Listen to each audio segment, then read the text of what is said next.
നമസ്കാരം, ഗുരുവായൂർ ഡിവോട്ടീസ് ഓൺലൈനിലേക്ക് ഏവർക്കും സ്വാഗതം. ഇന്ന് ആറ്റുകാൽ പൊങ്കാലയാണ്. പൊങ്കാലയുടെ ആശംസകൾ ആദ്യം തന്നെ എല്ലാ ഭക്തജനങ്ങൾക്കും നേരാണ് കേട്ടോ. എല്ലാവർക്കും ആറ്റുകാൽ അമ്മയുടെ അനുഗ്രഹവും കൂടെ ഉണ്ടാകട്ടെ.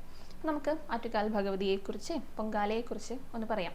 സ്ത്രീകളുടെ ശബരിമല എന്നാണ് ആറ്റുകാൽ ക്ഷേത്രത്തിന് പറയാം. പ്രത്യേകിച്ച് ഈ ആറ്റുകാൽ പൊങ്കാലയ്ക്ക് അത്രയധികം സ്ത്രീ ഭക്തജനങ്ങളാണ് പൊങ്കാല ഇടാനായിട്ട് വരിക.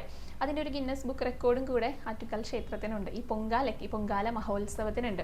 കുംഭമാസത്തിലെ കാർത്തിക നക്ഷത്രം മുതലാണ് ഉത്സവ ചടങ്ങുകൾ. 10 ദിവസത്തെ ഉത്സവമാണ്. അതിലെ ഈ കുംഭമാസത്തിൽ തന്നെ പൂരം നക്ഷത്രത്തിലെ പൗർണമി ദിവസമാണ് ഈ ആറ്റുകാൽ പൊങ്കാലയായിട്ട് ആചരിക്കുന്നത് കേട്ടോ.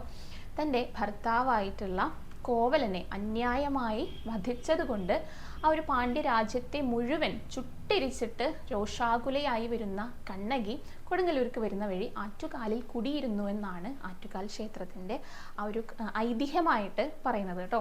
അപ്പോൾ കണ്ണകി എന്ന് പറഞ്ഞു കഴിഞ്ഞാൽ ഒരു ഭദ്രകാളി ഭാവമൊക്കെ ആണെങ്കിൽ കൂടിയിട്ട് മാതൃവാത്സല്യമാണ് മുഖത്ത് നിറയുക. അത് ഞാൻ മുൻപും പറഞ്ഞിട്ടുണ്ട്. ഭദ്രകാളിയാണെങ്കിലും നമ്മുടെയൊക്കെ അമ്മയാണെന്നുള്ളത്. അപ്പോൾ നമ്മുടെ അമ്മമാരൊന്ന് ആലോചിച്ച് നോക്കി നോക്കൂ.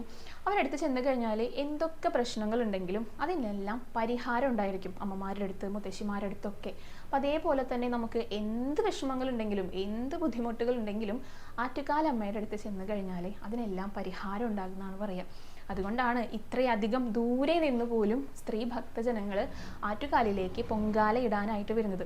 ക്ഷേത്ര പരിസരമൊക്കെ നിറഞ്ഞു കവിഞ്ഞിട്ട് ദൂരേക്ക് റെയിൽവേ സ്റ്റേഷൻ, ബസ് സ്റ്റാൻഡ്, അങ്ങനെ റോഡുകളിൽ ഒക്കെ ആയിട്ടായിരിക്കും ഈ അടുപ്പൊക്കെ കൂട്ടി വെച്ചിട്ട് ഭക്തജനങ്ങൾ പൊങ്കാല ഇടുക.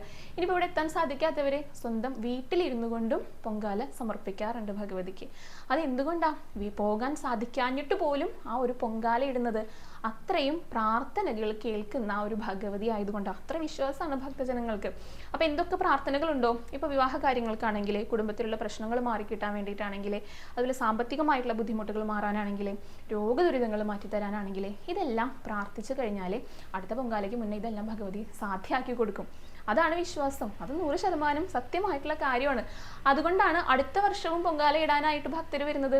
ഒന്ന് നോക്കൂ, ഓരോ വർഷം കഴിയും തോറും ഈ ഭക്തജനങ്ങളുടെ എണ്ണം കൂടുകയാണ് ചെയ്യുന്നത്. അതിലൊരിക്കലും കുറവ് വരുന്നില്ല. അത് എന്തുകൊണ്ടാണ്? അത്രയും പവർഫുൾ ആണ് ആറ്റുകാലമ്മ. അതാണ് പറയുന്നത്, എന്തൊക്കെ സങ്കടങ്ങൾ നമുക്കുണ്ടോ അതെല്ലാം ഭഗവതി മാറ്റിത്തരും ഈ ആറ്റുകാൽ പൊങ്കാലയ്ക്ക് പൊങ്കാല ഇട്ട് കഴിഞ്ഞാൽ.